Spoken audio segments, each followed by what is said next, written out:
자, 여러분들 오늘의 문제 시작할까요?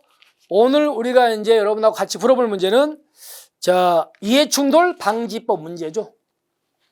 자, 이해충돌 방지법에서 첫 번째 여러분들 이해충돌 방지법에서 뭐가 있냐면요.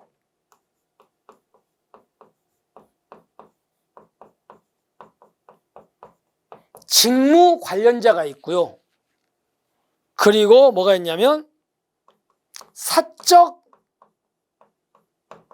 이해관계자라는 개념이 있어요.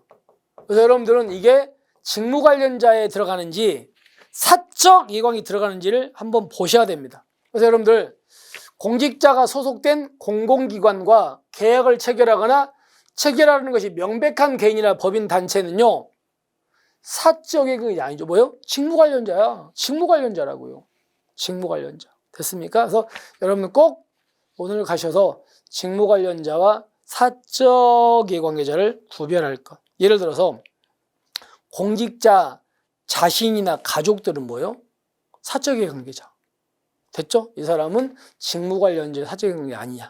그래서 꼭 구별할 것.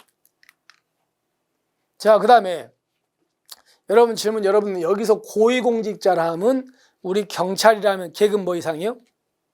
고위공직자는 계급이 치안감 이상과 그리고 각각의 시도청장들이죠. 그래서 세종시청장님은 경무관이지만 고위공직자죠. 그럼 이 사람들은요. 그 직위에 임용되거나 임기를 개시하기 전 3년. 이 사람이 임용됐다면 이전에 이제 민간 부분에서 활동을 했어. 3년 동안 했던 걸요. 임용되고 나서 며칠 이내에 제출해야 30일 이내. 30일 이내 민간 부분에서 업무 활동 내역을 며칠 이내에 제출한다고요? 30일 이내에 제출해야 됩니다. 아시겠죠? 네.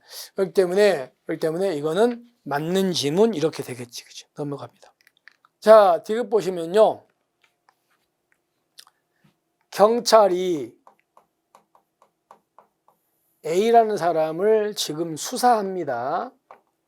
그럼 A라는 사람은 수사를 받는 사람이잖아요. 수사를 받는 사람을 뭐라고 합니까? 직무 관련자라 그래요. 근데 경찰이 A하고 직무 관련자하고 만약에 금전 거래를 한다. 그 다음에 부동산 거래를 한다. 이러면 이때 경찰은 이거 뭐 해야 합니까? 소속 기관장한테 신고해야 됩니다. 이거 좀 이상하잖아요. 신고해야 되는데 문제는 하나 더. 경찰이 이 사람하고 이런 거 한 건 아닌데 경찰의 배우자 있죠. 배우자가 이 사람하고 이런 거에도 신고해야 됩니다.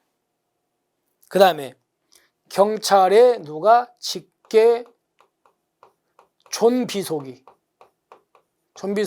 A하고 이런 거에도 신고해야 돼요. 그리고 괄호에 배우자의 직계 존비속은 뭐 할 때 그렇게 합니까? 생계를 같이 하는 경우죠. 생계를 같이 하는 배우자의 직계 존비속이 A하고 금전거래, 부동산 거래를 신고해야 돼. 그리고 또 하나가 경찰의 특수관계 사업자. 여러분 이 특수관계 사업자가 경찰이나 가족들이 이 회사 주식을 몇 넘게 갖고 있다? 30 넘게. 자본금도 몇 넘게? 30 넘게. 거기 출자 지분도 30 넘게. 자본금은 몇 넘게? 50 넘게. 갖고 있는 회사가 이런 거야. 이런 회사가 경찰 수사를 받는 이 사람하고 금전거래, 부동산거래 신고해야 됩니다. 근데 문제는 무조건 신고합니까? 예외가 있습니까? 예외가 있어요. 자, 가볼게요. 공직자 배우자는 공직자 자신의 직무 관련자 이 A하고 배우자가 A하고 토지, 건물 등 부동산 거래하는 행위를 하면은 14일 이내 신고해야 돼. 근데 문제는요.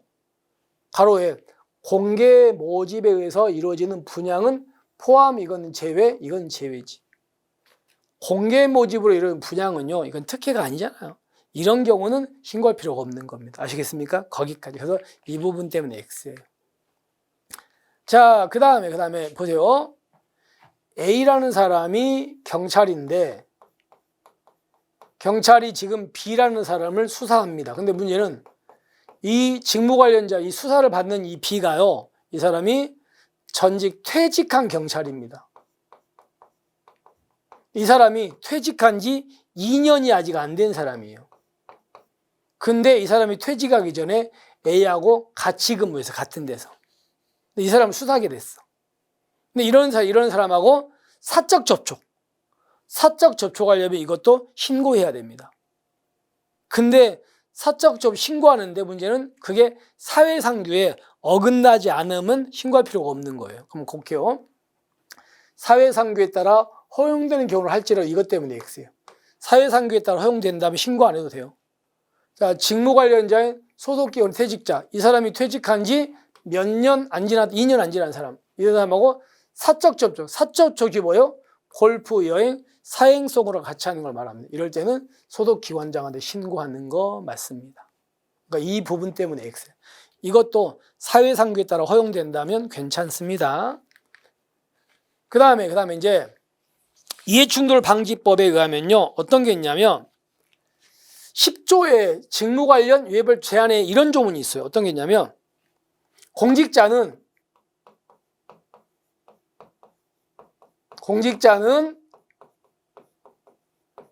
자, 직무 관련자에게 사적으로 노무, 조언, 자문 등을 제공하고 대가받는 행위를 하면은 아예 안 됩니다. 하면 안 되는 거예요. 그리고 여러 가지가 그 중에 또 하나가 여기 보세요. 외국 법인 있죠. 이것도 마찬가지. 외국 법인을 대리하는 행위도 안 돼요. 근데 외국 법인을 대리하는 행위도 안 되는데 뭐라고 돼 있냐면 소속 기관장의 허가한 경우는 예외야. 그러니까 외국 법인을 대리하는 행위를 공직자 하면 안 되는데 소속 기관에 뭘 받으면 괜찮다고요? 허가를 받으면 괜찮아요. 그러니까 이 뒷부분 때문에 X예요. 허가 받으면 괜찮습니다. 이걸 알아. 이거 안 됩니다. 그래서 사적으로 하고 대가받는 행위 안 되는 거라는 걸 기억하시면 되겠습니다. 자, 그 다음에 여러분들 우리가 이해충돌 방지 과태료는 제가 뭐라고 했냐면 모르면 얼마예요? 2천만 원 이하. 1,000만 원짜리 2개, 3천만 원짜리 우리가 할 거 2개야. 그러면 보세요. 모르면 2천만 원이니까 보세요. 1,000만 원짜리가 어떤 겁니까? 고위공직자가 된 사람은 고위공직자가 되기 전에 민간 부분에서 3년 동안 업무 활동했던 내역을요, 고위공직 되고 나서 30일 이내에 제출해야 되는데 이거 안 하면 1,000만 원의 과태료. 그리고 아까 금방 퇴직자, 직무 관련자인 퇴직자하고 사적 접촉하려면 신고하라 그러는데 그거 안 하는 사람 1,000만 원이에요. 그리고 3천만 원은 자기 가족을 채용하라고 지시 유도 무기능 공직자 또는요 수의계약 체결하라고 지시 유도 무기능 공직자 이 두 사람이 3천만 원이죠. 모르면 2천만 원. 그럼 보세요. 부동산 보유 매수를 신고하지 않은 건 1,000만 원 2개, 3천만 원 2개 없지니까 얘가 2천만 원이에요. 근데 여기 보세요. 직무 관련자인 소속기관의 세입자와 사적 접 신고 안 해. 이거 아까 얘기했던 이거 1,000만 원이잖아요. 그러니까 2개는 동일한 게 아니지. 얘가 더 높습니다. 아시겠습니까? 잘못됐죠. 그래서 여러분들 어떤 건 1,000만 원, 어떤 건 2천만 원, 3천만 원 꼭 과태료 정리하십시오. 자, 그래서 얘는요. 사적 이해관계자가 아니고 직무 관련자다. 그 다음에 공개 모집의 분양은 제외. 이거는 신고할 필요가 없다. 그 다음에 사회상규에 따라 허용된다면 괜찮다. 외국 법인을 대리한 건 안 되는데 허가를 받으면 괜찮다. 얘는 2천만 원, 얘는 1,000만 원이니까 동일하지 않다 하시겠죠. 그래서 하나만 맞고 다 잘못됐습니다. 여러분들은 오늘은 이제 이해충돌 방지법 꼭 다시 한번 기억하시고 공부하십시오. 아시겠죠? 자, 이렇게 해서 이해충돌 방지법까지 마무리했고요. 이제 우리가 이제 이번 주 또 벌써 중반 이틀 남았네요. 금요일까지. 그래서 내일은 이제 적극행정 문제 그리고 범지학 이렇게 들어가겠습니다. 여러분들 오늘 또 화이팅 하시고 남은 일정 좀 알차게 보내시고요. 그리고 운동도 좀 하시고 우리는 내일 뵙겠습니다. 수고하셨습니다.